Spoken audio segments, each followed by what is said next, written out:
Good morning, everyone. Thank you for being here. It's my pleasure to introduce Adrian Reyes, a student who will be presenting on immigration to the United States and what the Civil War in El Salvador had to do with pushing people to immigrate to the United States. I was pleased to be invited to be his advisor on this project. It ties in with his experience going to El Salvador through alternative spring break through campus ministry. I work in campus ministry here at Adams State, and Adrian has been the student leader for the last 2 trips that we've made to Mexico. And this topic, I just knew his passion for it, and I know that he will share from his own experience as well as what he studied for El Salvador, and I know he'll do a great presentation. Adrian? Thank you, Shirley. Thank you, everyone, for coming to my presentation.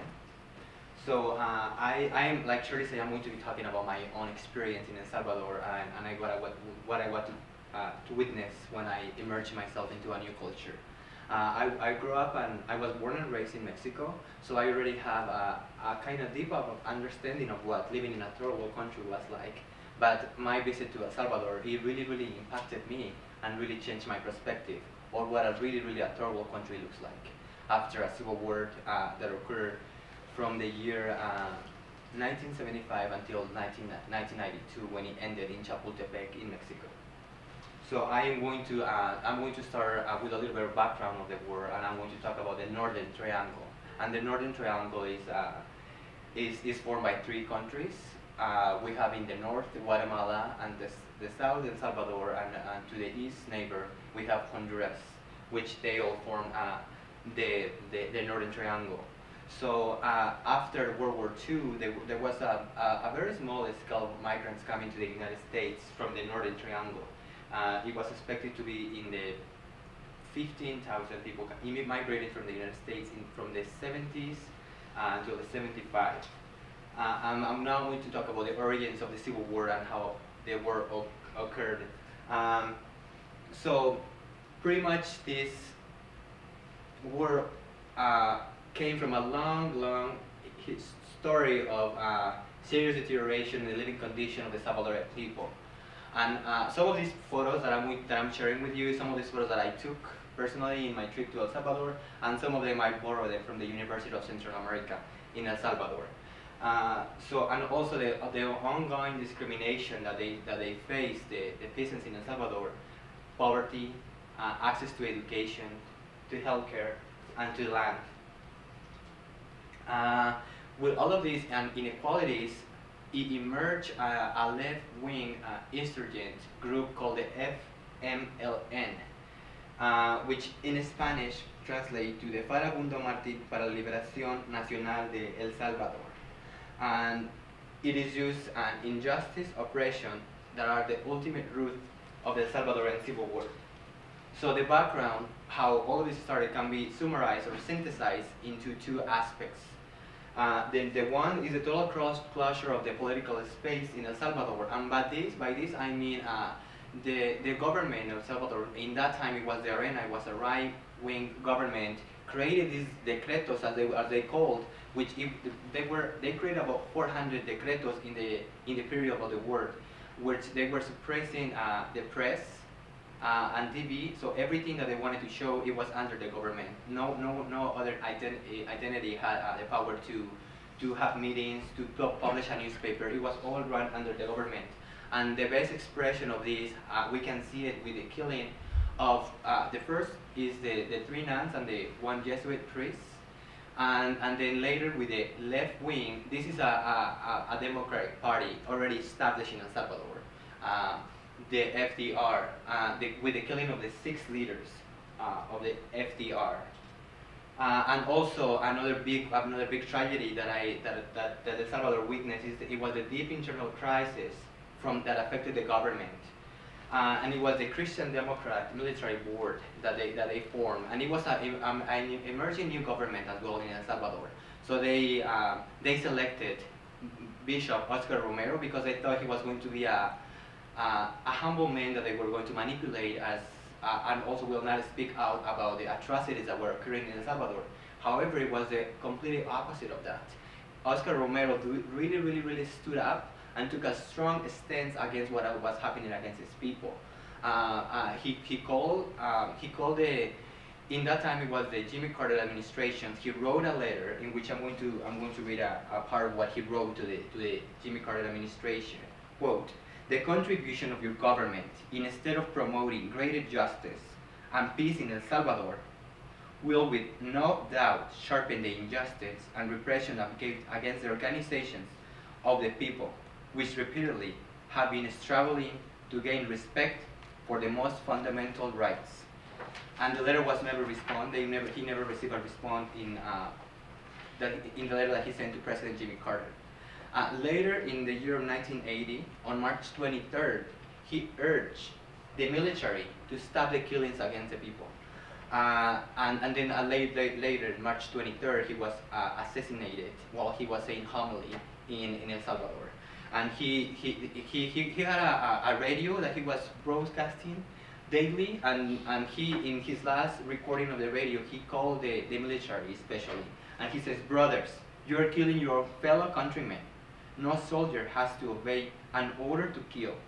It is time to regain your conscience. In the name of God and in the name of the suffering people, I implore you, I beg you, I order you to stop the repression."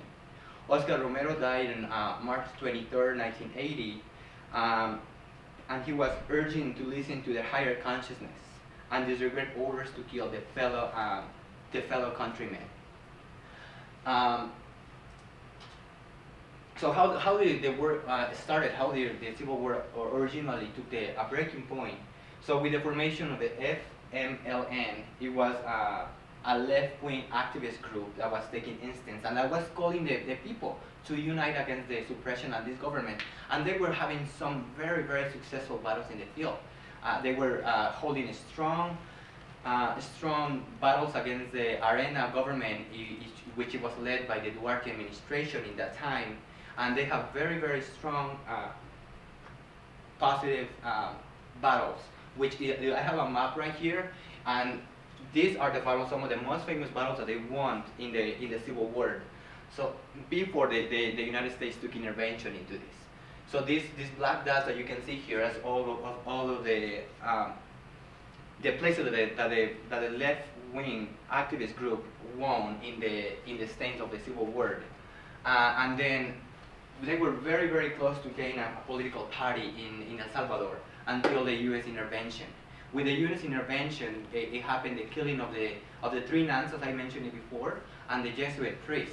The United States saw an amazing opportunity, and also the outgoing, the organizing appeal to the United States from the Duarte administration to assist them to fight against this, as the United States saw it back then, as this communist threat coming from El Salvador will eventually get into Guatemala, cross into Mexico, and affect our borders. So they saw as a great opportunity to aid El Salvador, which the tiny country received approximately $6 billion from the United States over the course of its war. It was the second largest country in that time to receive the most funding from the USA government, second by the Iranian government, which received 70% of funding, and El Salvador received 40% of the funding in that time.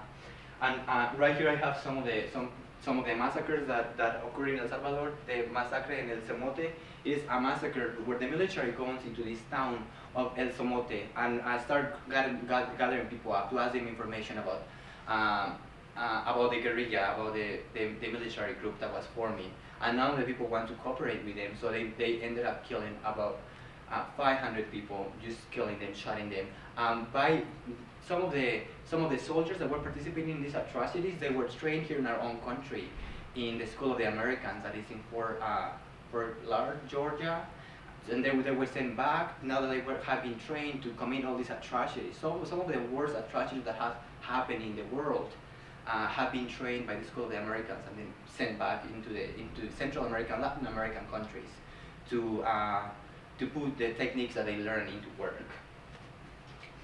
And so after the last administration calls for help, the Carter administration decides to increase the military aid and also to take practice into their own hands very much to counterattack this political power that was gaining action into El Salvador. So after an embarrassing defeat by Vietnam in the Vietnam War, the United States wanted to make sure that they were the prominent power in the world, and they were going to show this by creating this conflict in El Salvador, in the civil war in El Salvador.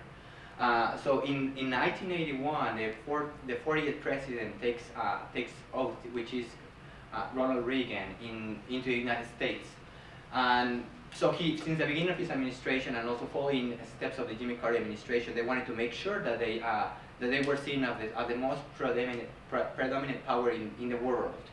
So in Vietnam, they said they were not allowed to win. They were not defeated, but they were not allowed to win.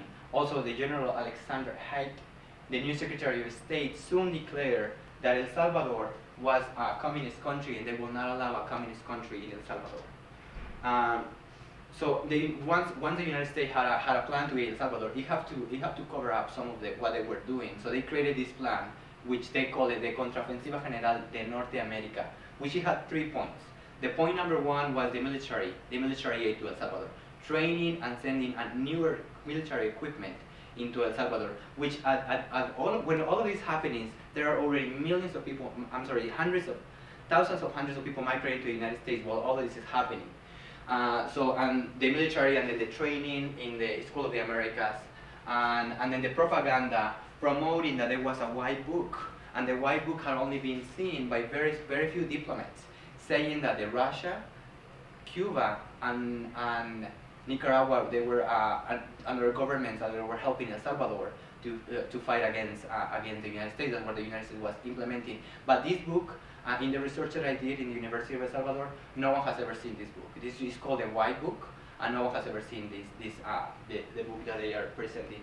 And the diplomatic action, they're proclaiming themselves are their saviors. We are here to save the people of El Salvador of becoming a communist country. And now to my main point is a migration to the United States. Like I mentioned before, when the Civil War break, all of this is happening. It is a large, very small, pre-Civil War is a very small number of immigrants coming to the United States. Once in the 1980s, the Civil War starts its peak, there is a larger migration coming into the United States. I have a graph here, a bar that I would like to show you, which is here's the year 1980s. Very few number of immigrants coming to the United States from Central America, and if we even divide this into the countries that migrated from here and all from the Central America to here, their number is even smaller when we divide it once each number into each country. And then in the year of 1980, we see a very large increase of Central Americans coming to the United States. And why in the year of 1980? What is happening in the year of 1980? In the year of 1980, the sanctuary movement starts, and it starts in Tucson, Arizona. And it is a Presbyterian church and a Quaker meeting in Tucson, Arizona, led by Reverend John Five of the South Presbyterian Church, where he's helping political asylums, refugees that are coming from Central America into the United States, helping them put them in the government so they can receive as political asylums. After 2 years of hard battling with the government, all of the political asylums that he turned in, they have been sent back to Central America. None of them gained political asylum status. So after 2 years of battling, he decided to take action into his own hands and created this movement that is called the Sanctuary Movement, of hosting migrants only from Central America into the churches. And then in the year of 1991, there is the American Baptist Church versus the Thurman case, which was a large settlement between the Government Immigration Naturalization Services. The Department of Homeland Security is not created yet because that's for 9/11. So the Department of Homeland Security is not yet. It's just the Immigration Naturalization Services, which is the case against two. And they have a very successful case. They won for the Salvadorian people, and they gain a permanent resident card, and so which it creates a path to citizenship. So once that is happening in the year 1994, the Nicaraguan Central American Enhancement Act created the new government, the new it created a new program that allowed not only migrants from El Salvador, also from Guatemala and Honduras to apply for political asylums. And here is the current value of remittance entering El Salvador of millions of dollars. There is a very few amount of money being sent from the United States back to El Salvador.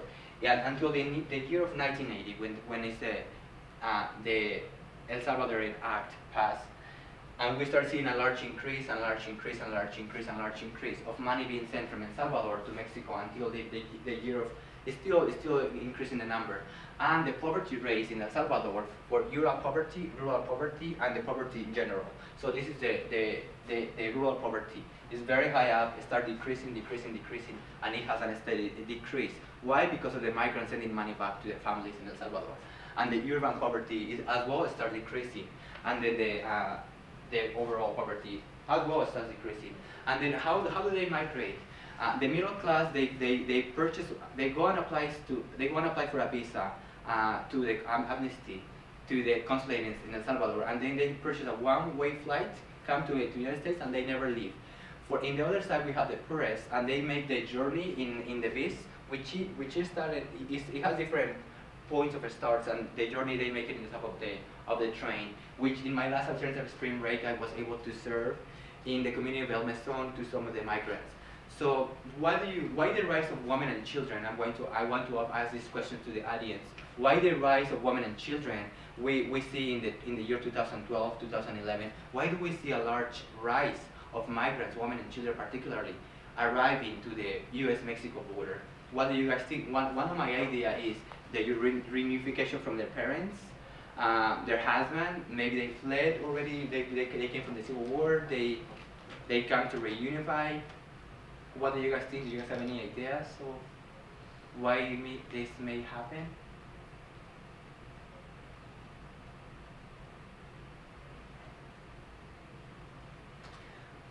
All right, so this is my my last slide. So this is when my host family, when I stayed in El Salvador. When I stayed there, my host mother told me some of the experience that she encountered when El Salvador war was happening, and she had her children. They were little when all this was happening. So that's my host family, and that's me in El Salvador. Do you guys have any questions for me?